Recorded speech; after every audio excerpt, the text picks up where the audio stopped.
Programa Cultura Geral. Apoio Faculdades Milton Campos. Venha ser referência. Estude com quem já é. E IEPREV, em defesa da Previdência.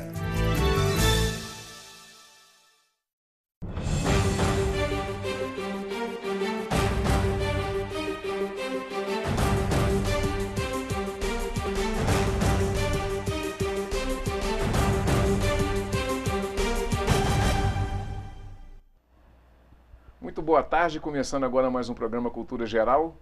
Hoje, essa semana a gente vai fazer programas, né, especiais, são duas datas marcantes nesse final de semana que a gente vai ter.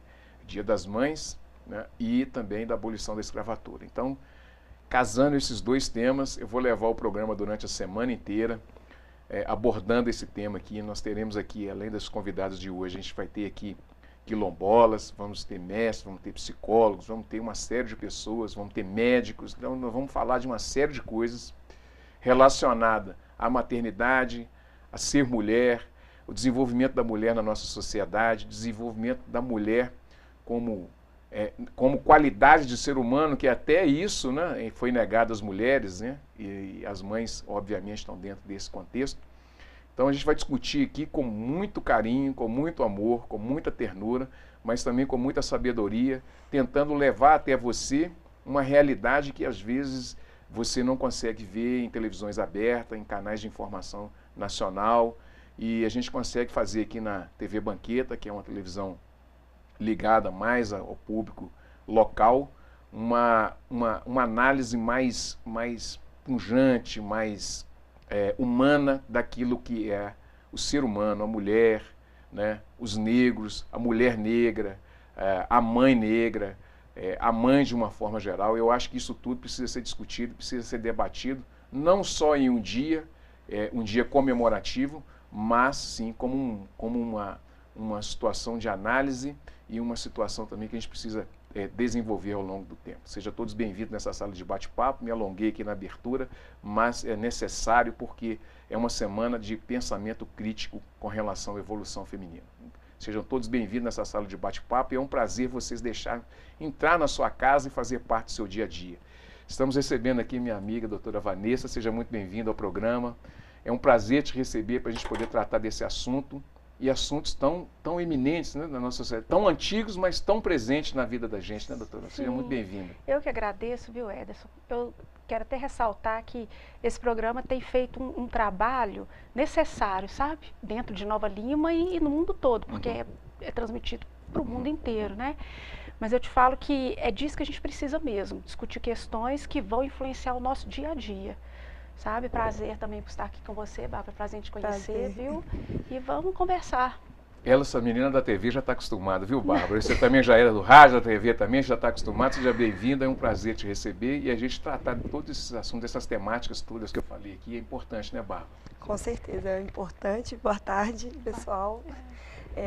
Vamos conversar um pouco, o bate-papo sempre tem que estar em pauta, né? Não só nessa semana. E o empoderamento da mulher como advogada, como arquiteta, né? Exatamente. Mãe, advogada, jornalista e tal. É uma luta diária, né, É uma Vanessa? luta diária.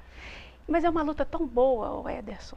Sabe, eu te falo o seguinte, quando a gente vê os índices de abuso contra a mulher, é muito alto, sempre foi muito alto. E à medida que a população vai crescendo, isso vai se tornando mais evidente e a comunicação vai ficando mais dentro das nossas casas, a gente consegue ter mais noção de tudo que está acontecendo. Então é muito difícil por esse lado. Por outro lado, a gente tem a oportunidade de aprender com tudo que acontece, sabe? Então todos os dias a gente levanta para ganhar aquele dia. Eu vejo assim, e te falo o seguinte, que ser mãe, eu tenho um filho adolescente de 17 anos, né? E eu vejo o seguinte, que por incrível que pareça, eu já vou te falar da saída para tudo isso, porque a gente sabe de tudo que está acontecendo. Foi muito triste aquele mês, por exemplo, a Marielle, pessoa extremamente necessária, uma pessoa que não está aqui mais, por causa da violência, etc. A gente sabe como que aconteceu tudo e o desenrolar ainda está devagar. A gente sabe disso tudo. Mas acontece o seguinte, eu vou te falar uma coisa muito interessante, que é como eu lido com isso durante o dia. Como eu sou advogada e trabalho, eu tenho realmente um escritório de advocacia e trabalho no caso concreto, eu costumo dizer e falo isso dentro da minha casa, o seguinte, que no dia a dia você vai tratando essas questões, tudo que está próximo de você, você cuida daquilo ali. Então, por exemplo, com amor e carinho. Então, eu acho que a saída para tudo que a gente está vendo é justamente o amor e o carinho. Então, quando eu sou mãe, tenho um filho dentro de casa que vai para o final de semana, que sai à noite, que chega de madrugada, que você está preocupado com aquilo, mas você tem que entender também que ele tem a vida dele, ele vai seguir o caminho dele. Mas ele precisa compreender que dentro daquele seio familiar que ele sempre teve, no caso é um privilégio, né, porque tem pessoas que não têm isso. A gente ia ter hoje até uma convidada aqui da Faenol, né, que é daqui de Nova Lima, que é uma fundação que cuida de pessoas carentes, justamente menores, adolescentes que não têm isso que talvez o meu filho tenha e outras pessoas tenham, que é o acolhimento dentro de casa. Mas esse acolhimento, para a gente poder lidar com essas questões do dia a dia, a gente tem que ver o seguinte, o nosso discurso tem que ser totalmente real àquilo que a gente pede para o seu filho adolescente. Então, por exemplo, ele sabe que tem a violência, mas você não tem como tirar. Você não tem, ele vai ter que sair, ele vai ter que conhecer pessoas, ele vai ter que lidar com pessoas na escola e etc. Então, quando você dentro da sua família, dentro da sua casa, no seu dia a dia, você tem um discurso ligado à realidade que você vive, e à realidade que o mundo vive, mas com o amor, mostrando para o seu filho, meu filho, eu te amo tanto, você vai sair, vai chegar de madrugada, mas cuidado, volta, liga. Então, aquele cuidado pequeno que parece que sabe, parece que é uma coisa desse tamanhozinho, mas ele dá um efeito, sabe? Eu, todos os dias, também mais um detalhe do meu dia a dia para enfrentar tudo isso, é porque eu tenho fé, acredito muito em Deus. Eu acho que você pedir, você acreditar que você vai fazer o seu melhor para a sua família, aquilo reflete de alguma forma. Então eu vivo isso no dia a dia, dentro do meu escritório, dentro da minha casa, tem todos os problemas que todo mundo tem, iguais, ou até às vezes maiores, porque meu pai está doente, minha família está doente, aquela coisa, né, meus pais estão mais velhos, então você tem tudo que todo mundo tem. E a mulher, e sou mãe, e negra, né, eu sou, então o que acontece? Você passa por problemas todos os dias, como todo mundo, num país desgovernado, que nós não temos hoje um governo, nós temos um desgoverno, infelizmente. Nós temos uma democracia extremamente abalada, né? Nós estamos vivendo um momento de tempos bicudos. Você lembra, na época dos militares, que eles falavam os tempos bicudos? Nós estamos vivendo tempos bicudos perigosíssimos, na minha opinião. Então, é muito perigoso. Por exemplo, se eu vou fazer um comentário na rede social para o jovem, pode ser bom, pode ser ruim. Então, vai refletir a cultura daquele jovem. Então, o que nós temos que fazer é tentar melhorar a nossa educação mesmo, porque através da educação a gente vai criar uma cultura, que essa cultura vai ser repassada pelos meios sociais. É assim que eu vejo. Então, quando tem algum excesso dentro de casa, que eu percebo alguma coisa, eu chego, olha, mas é isso. E tem mais uma coisa interessante, Edson, que a gente está falando aqui antes da gente começar a conversar, que é a questão da psicanálise. Eu tenho a psicanálise bem dentro do meu dia a dia, para analisar questões assim, das palavras mesmo, de como você lida com tudo. Com tudo. Palavras, os encontros, os desencontros, as questões políticas. A questão da Marielle me chocou muito, sabe? Por quê? Mulher negra, extremamente inteligente, uma pessoa que superou todo um preconceito, toda uma falta Além de todos aqueles que já existem com a mulher, ela superou todas as condições. Tudo que era diverso, né? Tudo que Só era não conseguiu segurar as balas, mas o resto... Aí quando eu levei isso um pouco para psicanálise, eu sou assim, eu sou analisada, não sou uma psicóloga, né? Eu sou jornalista e advogada e uso isso todos os dias nos meus casos no escritório, que é o seguinte: qual que foi a pena? Assim, o que me deixa triste com relação ao caso da Marielle é que é uma pena que ela não tenha percebido que ela tinha que ter se protegido de alguma forma, sabe? Porque perder uma pessoa como ela, no momento que a mulher realmente... os nossos momentos são sempre momentos. Eles começaram lá atrás e continuam um momento prolongado, né? Todos os dias a gente luta contra alguma coisa. Então eu penso o seguinte: ela, uma mulher que foi capaz de vencer barreiras e transformar a sociedade e morrer com um tiro, por exemplo, eu acho que faltou um cuidado. Claro, não vou julgar, porque quem sou eu para falar isso? Mas quem dera se ela tivesse tido um pouco mais de cuidado naquele momento de uma intervenção militar, por exemplo, de peito aberto, falar alguma coisa, ou então lidar, sabe, eu acho que ela foi infeliz porque ela poderia estar aqui. Ela é uma pessoa que contribuía, ela é só um símbolo das mulheres, né, que tentam lutar, criar seus filhos, vencer e ainda mostrar o caminho para alguém. Vamos ver um videozinho? Tem um vídeo, esse vídeo que eu falei no início, aí depois a gente continua com a temática. Eu acho que é importante a gente ilustrar o que a gente vai começar a discutir, porque durante a semana também eu vou passar o vídeo das mulheres, né, possivelmente na quarta ou na quinta-feira. Mas eu queria introduzir esse vídeo que fala do tráfico de negros, que eu acho que é importante para a sociedade brasileira e para a gente assistir isso e a gente começar a ter ali, buscar durante essa semana essa ponta do barbante para ver se a gente começa a desenrolar essa coisa. Vamos assistir todo mundo junto aqui, eu acho que é super importante.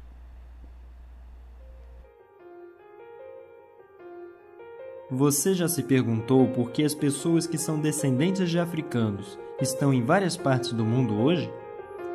Na América Latina, Estados Unidos, Caribe, nas ilhas do Oceano Índico, no Oriente Médio e até mesmo na Índia?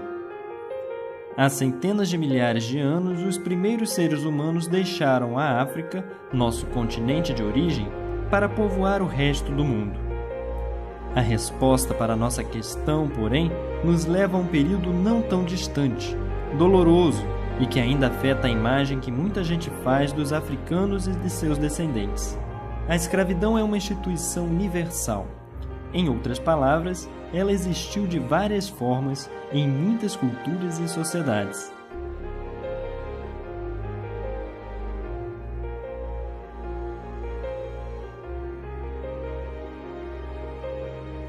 A palavra escravo vem de eslavo, povo do leste europeu que frequentemente era invadido e vendido como escravo durante a Idade Média. Mas quando as pessoas falam da escravidão hoje em dia, a maioria pensa nos habitantes da África subsaariana e nos descendentes de escravos africanos das várias partes do mundo. Vamos voltar um pouco no tempo, para a época do comércio de escravos, especialmente para o período das grandes navegações. Vamos assistir a uma animação sobre a experiência e a lógica de personagens da época. Os personagens não são reais, mas são baseados em relatos de homens e mulheres que viveram no tempo em que os mercadores de escravos cruzavam os oceanos.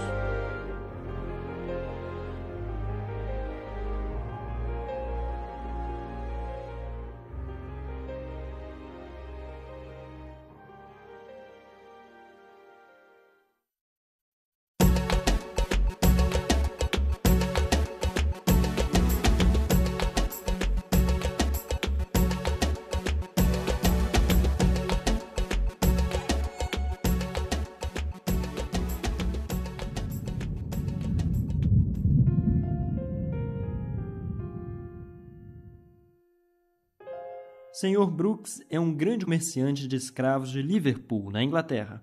Ele vai nos dizer por que se envolveu na compra e venda de seres humanos.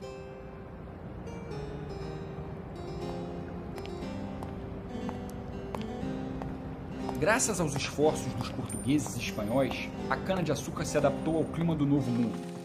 Podemos agora ter grandes plantações de uma única cultura para produzir açúcar em larga escala.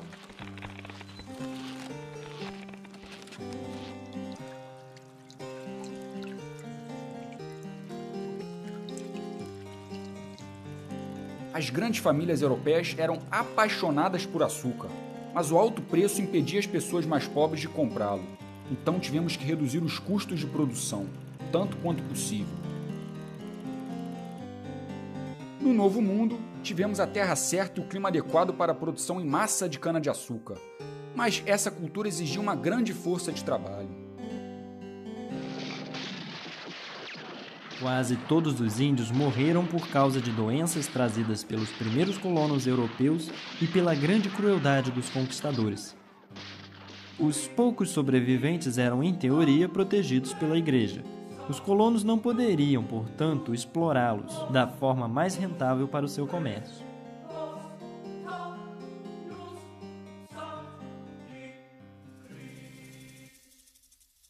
Aquelas terras distantes que muito imaginavam estar cheias de canibais assustavam muitos europeus, e mesmo os mais infelizes moradores da Europa hesitavam em ir trabalhar como operários agrícolas nas Américas.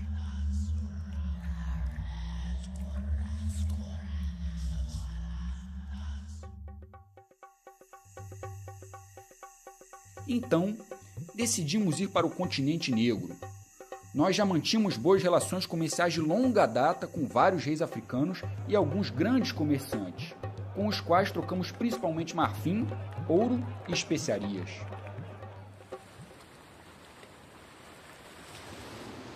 Aos poucos, com a permissão deles, nós construímos um punhado de fortes em pontos estratégicos ao longo de toda a costa atlântica para proteger os nossos comerciantes e mercadorias, e as tripulações dos nossos navios. Os fortes foram ainda mais úteis para o desenvolvimento do comércio de escravos.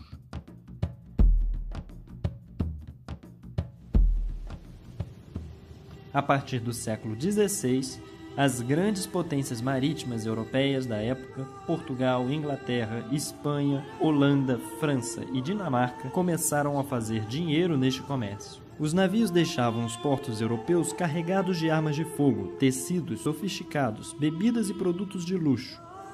Os bens eram trocados na costa africana por homens e mulheres feitos prisioneiros.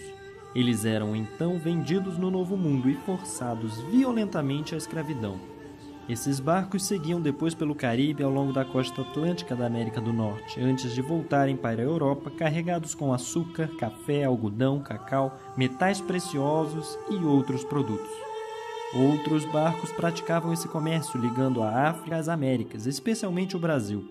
Comerciantes, banqueiros, seguradoras e donos de navios tinham lucros fabulosos.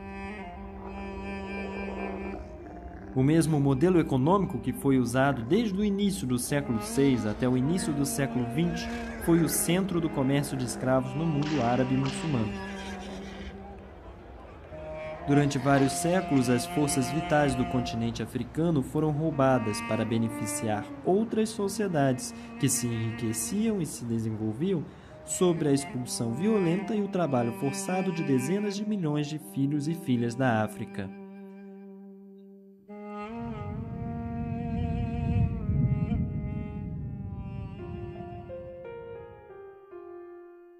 Mussa estava esperando impacientemente sua iniciação. Ele ia finalmente se tornar um homem, o grande caçador Bedik, aprendendo os segredos das florestas e animais. Mas Mussa nunca foi iniciado. Ninguém me contou nada, mas eu acho que alguma coisa estava acontecendo. Eu conversei sobre isso com Tumani, o meu melhor amigo. Estava praticamente certa a nossa iniciação. Seríamos grandes guerreiros destemidos. Todo mundo estava ocupado na aldeia. Os preparativos superavam os do festival da colheita passada. Apenas meu pai parecia preocupado. Ele foi avisado de que caçadores de homens foram vistos próximo ao nosso vilarejo. Ao amanhecer, foi acordado por um grande alvoroço, pânico, gritos, tiros por toda a parte. A nossa aldeia estava sob ataque. Nossos guerreiros e as suas lanças eram impotentes contra os homens que carregavam armas de fogo. Até Sidik, o mais forte guerreiro entre nós, foi capturado como um animal selvagem. Eu estava preso ao Tonami, por um pedaço de pau colocado no pescoço. Nossas mãos e pés estavam amarrados juntos. Um cavalo tinha pisado no pé do pobre coitado, e ele estava mancando. Nós estávamos exaustos, caminhando há várias luas. As mulheres e crianças pareciam exaustas. Nossa fila ficava maior a cada parada, quando novos cativos, recrutados à força por caçadores de homens, se juntavam a nós. Depois de andar por milhas e milhas, eu vi à distância os contornos de uma cidade enorme que parecia dominar todo o deserto. Deve ter sido Djedene. Meu pai me falava muito dela. Ele me disse, é uma cidade desonrosa, uma cidade onde seres humanos são vendidos.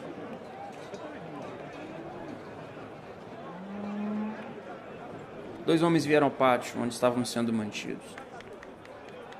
Eles vieram para o cercado, onde estávamos todos agrupados. Eles me escolheram junto a outras 10 pessoas, mas não Tumani. Musa será levado pelo deserto e vendido para um comerciante árabe. Ele será então castrado para valer mais como um guardião de mulheres. Mas Musa não sobreviverá à operação. No mundo árabe muçulmano, escravos eram comercializados nas rotas do deserto, rotas marítimas pelo Mar Vermelho, o Oceano Índico e o Mar Mediterrâneo. 3 rotas marítimas foram usadas pelos comerciantes de escravos.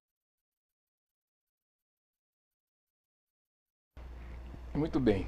Amanhã a gente continua com esse documentário, que é muito importante, mas eu queria passar a palavra aqui para a Bárbara. Depois desses 9 minutos, Bárbara, a gente vendo esse documentário, como é que você vê toda essa situação? E aí nós estamos incluindo, pelo que até o estudo da Unesco e da ONU fala, que a gente tem que agradecer o pessoal da ONU por ceder esse vídeo, e da Unesco também, como é que você vê, quando você vê que a matriz nossa é africana, independente da sua cor da pele, dependente de qualquer coisa, a gente tem uma matriz africana dentro da gente, que vai dar no mínimo 30% de africanidade. Como é que você vê todo esse movimento e como é que você vê a mulher dentro desse contexto social moderno que a gente vive? Aquilo que você vê, por exemplo, sua mãe, misturando essas coisas também, assim, a luta que sua mãe sempre teve, eu conheço parte da família e tudo. Como é que você vê tudo isso assim, e a evolução e as dificuldades como mulher e assim, a expectativa de como sua mãe viveu a vida e vive a vida até hoje, sua avó, nesse contexto social tão opressor com as mulheres? Antes de mais nada, né, o vídeo realmente é muito triste, né, mas é a realidade. Foi uma coisa que aconteceu com o tempo, se transformou, mas indiretamente ainda tem resquícios em todos os aspectos, seja pelo fato da cor da pele, seja pelo fato de ser mulher. A gente sente essa opressão de várias formas na sociedade, infelizmente, né? E, assim, eu ainda sou jovem, mas minha mãe, as minhas avós, a gente vê que cada uma deu um passo diferente, assim, em prol de uma direção mais independente mesmo, né? Para ganhar um pouco esse espaço. Eu tenho um exemplo da minha avó paterna, hoje ela está com 92 anos.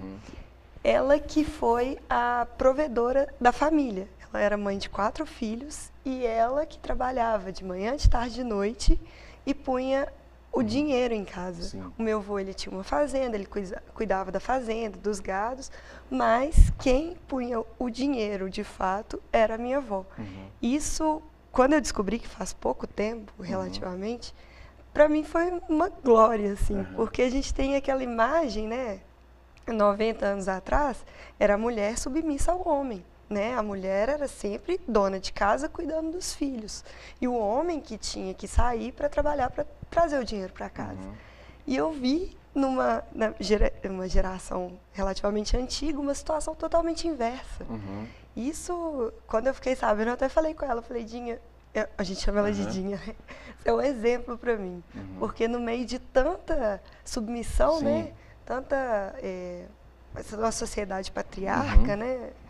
A gente vê um exemplo desse, eu senti isso, eu falei, nossa, então eu tenho a quem puxar. Tem aquela coisa do empoderamento, né, Vanessa, por dentro. Isso que ela estava falando aqui, eu estava pensando exatamente nisso, como que nós somos fortes, né? Porque apesar de tudo, a gente conseguiu transformar o nosso espaço, ganhar espaço cada dia mais, sabe? E trazer isso de uma forma elegante mesmo para dentro da sociedade, entendeu? Então, assim, hoje nós estamos discutindo sobre a mulher, mas temos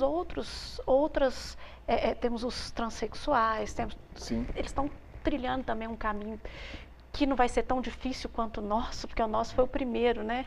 Então, aquela coisa de você tentar realmente se incluir como pessoa para votar, né? Você não podia votar.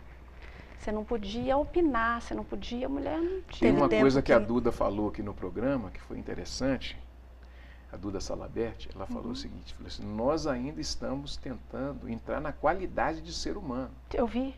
Eu assisti esse programa, Você achei assistiu? interessantíssimo. Aquela que ia concorrer, uma professora, É, né, ela vai- transexual, eles estão querendo ter o direito de ter uma placa para poder usar um banheiro.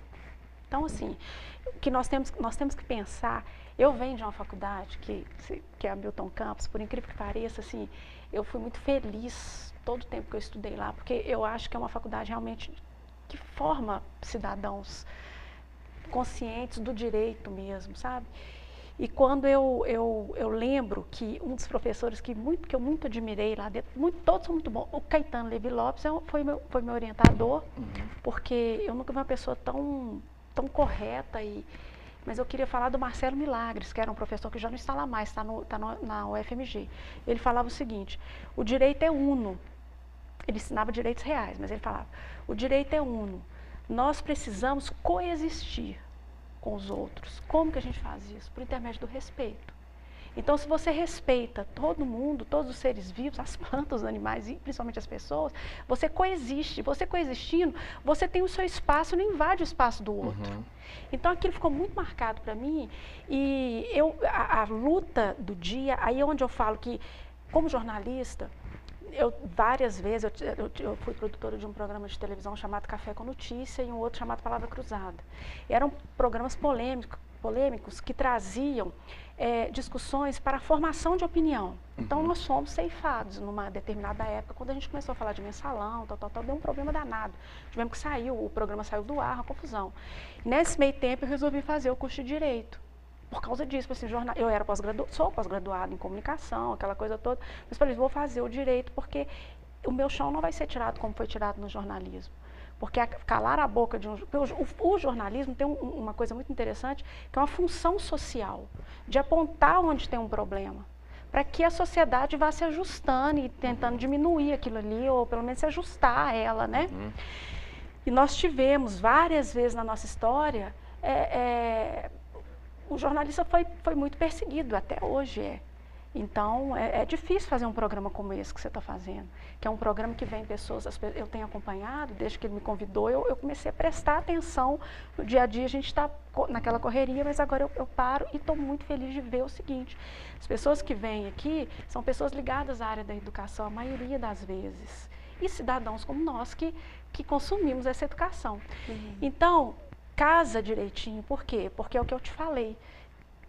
Olha só, dentro da minha casa eu vivo um discurso. Você que dentro da TV vive um discurso de transformação social. E você faz isso realmente quando você sai daqui. Por quê? Você vive para poder produzir o programa do dia seguinte, você vai para sua escola, etc. Não é assim? Então você tem uma veracidade, a verossimilhança das alegações. Sim, você está falando sim. exatamente isso. Você vive, mostra que o negro, nós já sabemos que eles vieram em navios cheios de peste, cheio daquilo, cheio de não sei o quê. Nós não queremos isso para a gente de novo. Por quê? Porque a informação, ela liberta. Então, quando você abre um meio de comunicação e traz informação de valor e de qualidade para esse meio de comunicação, você consegue transformar a sociedade. E no jornalismo isso é um pouco difícil, porque quando você está dando certo nisso daí, eles te puxam o tapete, porque não pode ser dito, certas coisas não podem ser ditas. E nós estamos pagando um preço muito alto pela deseducação que nós tivemos esse período todo. Nós tivemos uma deseducação, nós tivemos uma rede de comunicação fechada que trouxe para dentro das nossas casas informações que nós não gostaríamos de consumir. Mas nem toda casa tinha possibilidade de cortar aquilo ali.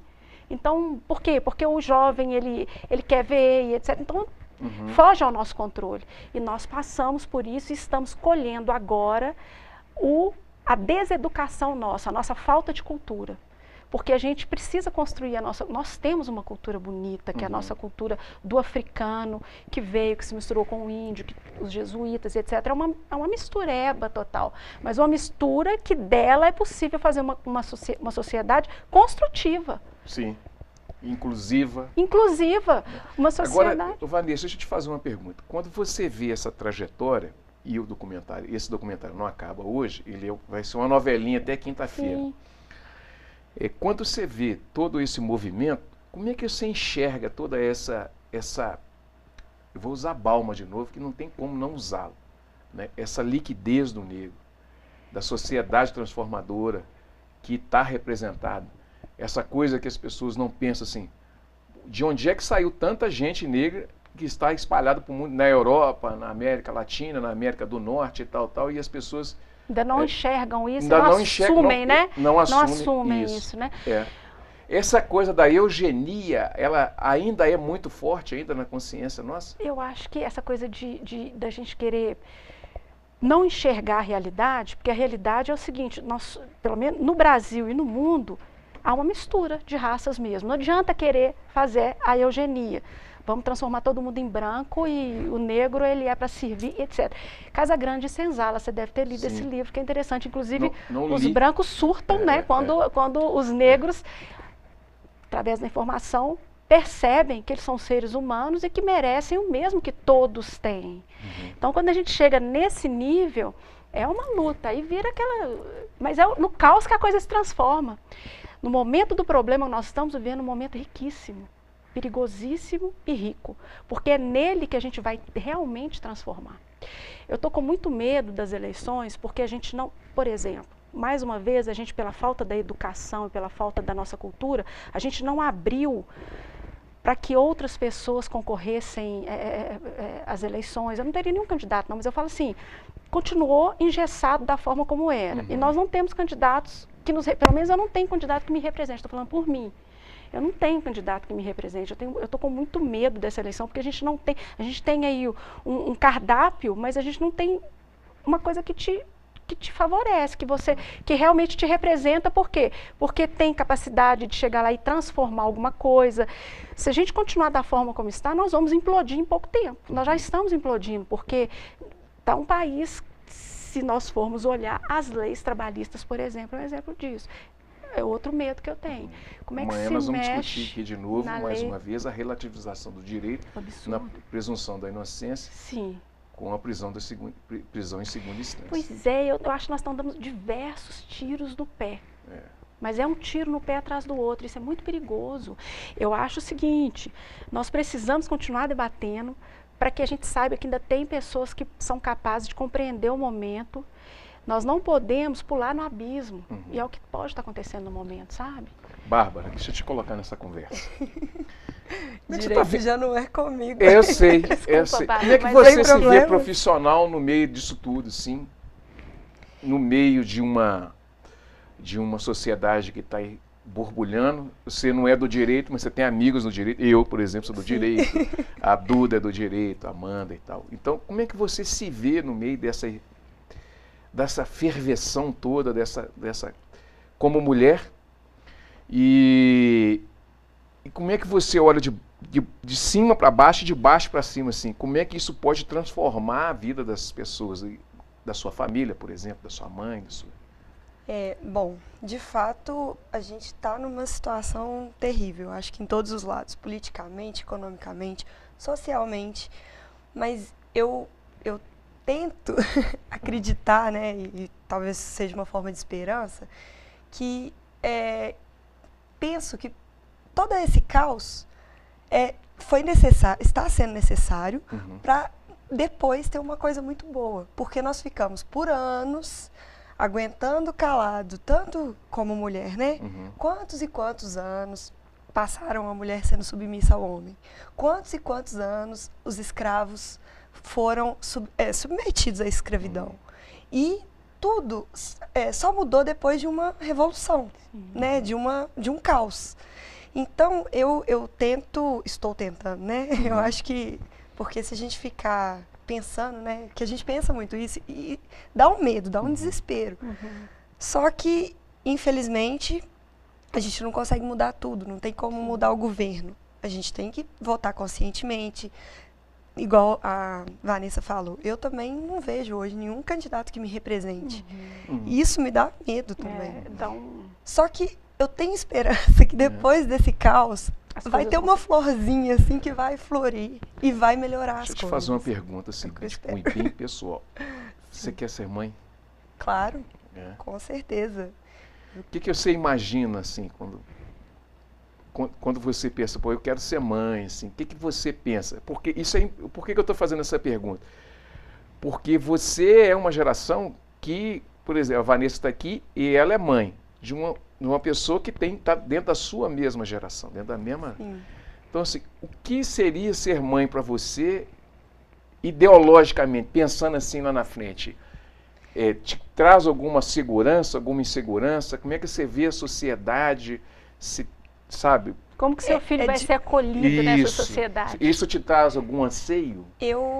Com certeza, né? Eu acho que cada vez mais a sociedade, pelo fato da informação ser mais acessível, então tem coisa boa e tem coisa ruim. Então nós temos as redes sociais, a internet, que tem muita coisa boa, mas também tem muita coisa ruim. Então, ao mesmo tempo que a criança, né, ela já consegue acessar um celular, ela já consegue ter informação muito cedo. Então, eu acho que isso, mais do que tudo, tem que ser muito bem ensinado para a criança, para ela saber desde cedo a escolher o caminho certo, né? Assim, sentir o que é bom para ela, se preparar para isso. Eu acho que a minha mãe me ensinou de uma forma, né? Claro que eu só consegui ter acesso a um computador aos meus 8, 9 anos, se eu não me engano. Uhum. Mas mesmo assim era de uma forma muito sutil, nem na televisão eu não assistia direito. Hoje em dia a gente vê criança de 2, 3 anos ali. Então, antes dava para filtrar um pouco e você começar aquela sua educação dentro de casa e depois seu filho ir para o mundo. Agora não. Agora o seu filho nasceu, a partir do momento que ele aprendeu a ler, a mexer naquele aparelhinho ali, ele já tem acesso ao mundo. Uhum. Então, eu acho que o mais difícil vai ser isso. Logo que ele nasceu, eu já vou ter que conseguir prepará-lo para o mundo. Uhum. Uma coisa que talvez antes, né, eu acho que foi um pouco do que aconteceu comigo, os meus pais conseguiram me dar uma educação muito boa e que quando eu comecei a enfrentar esse tipo de coisa, a ter acesso, eu consegui entender que muita coisa está muito errada. Uhum. Muitas informações não estão corretas, elas estão ali como certas, mas eu tenho que avaliar o que realmente isso faz sentido. Por que disso? Por que o preconceito? Por que a mulher é menor que o homem? Uhum. Entendeu? Aí você, com uma educação prévia, você consegue, exatamente, formar o seu pensamento e em cima disso começar a sua luta. Uhum. Cada um em cima de um ideal, mas a partir do momento que você tem um bom senso, porque eu acho que isso chega a ser um bom senso, né? Uhum. Você não vai, igual você mesmo falou, o indivíduo, você não vai desrespeitar a outra pessoa, você não tem porquê, é uma educação básica. Uhum. Então, a partir do momento que você entende isso, eu acho que tudo começa a mudar. Mas tem um detalhe, para entender isso, a gente precisa de uma educação mesmo. Exatamente. Nós tivemos em casa, com todas as falhas, e nós damos para os nossos filhos com todas as falhas, que a gente ainda aprende todos os dias.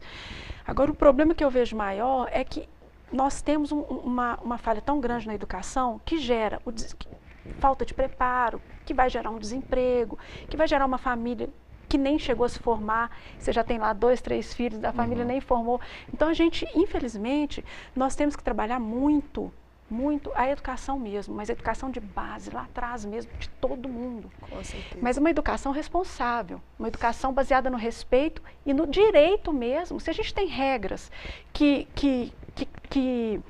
regulam a nossa convivência, que é o direito, ele não precisa ser ensinado tecnicamente dentro das escolas, mas precisa ter ali, pelo menos a Constituição da República, sabe? Eu penso que a gente deve falar isso para as crianças, mostrar, olha, nós somos um país formado desde tanto, contar a nossa história. Viemos aqui, a maioria hoje é de negros. As cotas são importantes, essa coisa de cotas e tudo, é legal ter, por quê?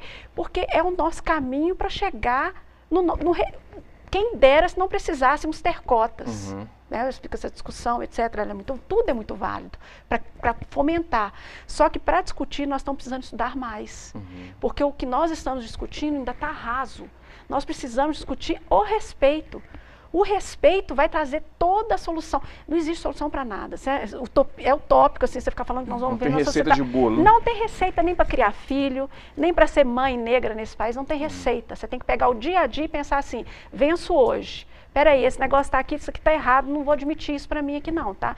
Então, esse tipo de coisa assim, não, olha, essa educação aqui não é a educação que eu quero para você. Meu filho, essa televisão, o que você está assistindo, você não vai desligar a televisão, tem gente que faz isso, desliga, joga fora. Você não vai desligar a televisão, mas você fala, meu filho, isso que você está assistindo vai te acrescentar em quê? Então, se você fizer isso, mas é todo dia, você tem que fazer isso todo dia. Tem uns que aprendem mais rápido, tem outros que não. Então, a receita não existe, você tem que fazer. Você não pode ser omisso. Claro. Então, assim, se você conseguir vencer a omissão e a negligência dentro da sua casa, ao lado do seu vizinho, na frente, quando você, se você conseguir vencer isso, pelo menos eu batalho muito isso em mim, para quê? Para que eu consiga dar os meus passos como mulher, como mãe, sabe? Como filha. Eu tenho meus pais vivos ainda. Infelizmente, meu pai é uma grande figura também da área do jornalismo e do direito. Quer dizer, minha mãe também da área do direito. Mas eu te falo o seguinte, que eu aprendi muito cega até certa idade, até aprender com a psicanálise a enxergar a realidade e trabalhar aquela realidade. Então, eu vou vivendo assim todos os dias, sem receita nenhuma. Muito triste por termos uma história tão difícil. E muito feliz por estar podendo enxergar isso e estar aqui hoje podendo dizer que nós podemos mudar essa realidade por intermédio da educação. Entendeu? Eu fico feliz por poder conversar com um jovem, com você que é jovem, deve ser o dobro da minha idade, entende? Então, assim, a gente quer passar isso para as pessoas, mas elas são capazes de enxergar também, se elas tiverem uma boa educação. A gente não precisa passar nada, a não ser o bom comportamento ali, um respeito, bom senso, né? Eu acho que isso é a base de tudo. Que aí a sua escolha é sua escolha, de tudo. Eu não preciso saber a sua escolha sexual. Odeio quando começa a discutir escolha sexual das pessoas, sabe? Desde que você respeite, não tem problema nenhum. Não tem problema nenhum. Você pode não gostar, mas você respeita. Vanessa, uma pergunta que eu queria te fazer, sim, que eu acho que você também veio da escola pública, né? Eu estudei eu estudei um período da minha vida em escola pública, depois eu estudei em escola particular. Você acha que a escola pública, ela seria o que foi em outras épocas, né? Um envolvimento plural de todas as camadas da sociedade? Sim. Querer isso hoje é uma utopia? Você acha que seria uma utopia? Não. Ou você acha que essa parte que a gente fala aqui da omissão, ela cabe para a gente quando a gente abandona a escola, relega a escola pública, sim, relega o ensino público? Olha, o ensino público... Você teve uma escola que era um amigo do Darcy Ribeiro, que eu sei que você me contou uma vez, que foi fundador do PDT. E eles eram... Maria Rabelo? Isso, eles eram... Lauro Campos, que é aquele senador que morreu, que foi um grande amigo meu, o senador Lauro Campos. Essa turma toda era ligado essa turma toda era ligado ao Darcy Ribeiro, sim, que trabalhou sempre a educação, sim, com a filosofia de Anísio Teixeira. Sim, né? E eu te falo o seguinte, mais do que isso, igual eu estou te falando, voltamos à Constituição e voltamos à educação. Por quê? Porque escola pública, saúde pública, são garantias constitucionais. Então, são coisas que nós temos direito nato, né? Nós temos aqui, a escola pública e a educação pública são coisas que são garantias nossas, assim, são bens que nós temos. Então, nós deveríamos estar usando escolas públicas e saúde pública. Porque se todos tivéssemos que passar por esse caminho, talvez ele fosse mais bem cuidado. Eu penso assim, hoje não é assim. Né? Nós temos aí que lidar com o particular e com o privado, ok, mas temos o artigo 170 da Constituição que regula isso. Né? Está muito regulada essa história de você lidar com o privado e o público de uma forma que os dois se completem. Ok, entendo isso, mas eu gostaria que o nosso país desse mais valor ao público, porque todos nós temos direito a uma saúde e a uma educação de boa qualidade. Se nós tivermos isso como ponto de partida, não tenha dúvida de que nós não estaremos de novo, porque a história se repete, nós não podemos deixar repetir. Nós não podemos deixar esse momento que nós estamos vivendo bicudo, perigoso, onde a democracia que nunca existiu no nosso país, mas que podia estar sendo construída, ela foi construída sobre um pilar muito fraco, porque nós não tivemos educação. Bom, gente, chegamos ao final do programa Cultura Geral. Essa pauta da OAB de segunda-feira é sempre maravilhosa, né? Sempre com temas e assuntos relevantes, né? Então, o assunto não se esgota, né? A doutora Vanessa vai ter que voltar mais vezes aqui, não tem jeito. A Bárbara, quinzenalmente ela está aqui. A gente volta amanhã com mais cultura geral, a gente vai discutir mais assuntos aqui relacionados a mães, às mulheres, e vamos falar um pouco também dessa coisa, dessa situação que foi o tráfico negreiro. Um grande abraço e até amanhã, se Deus quiser, com mais cultura geral.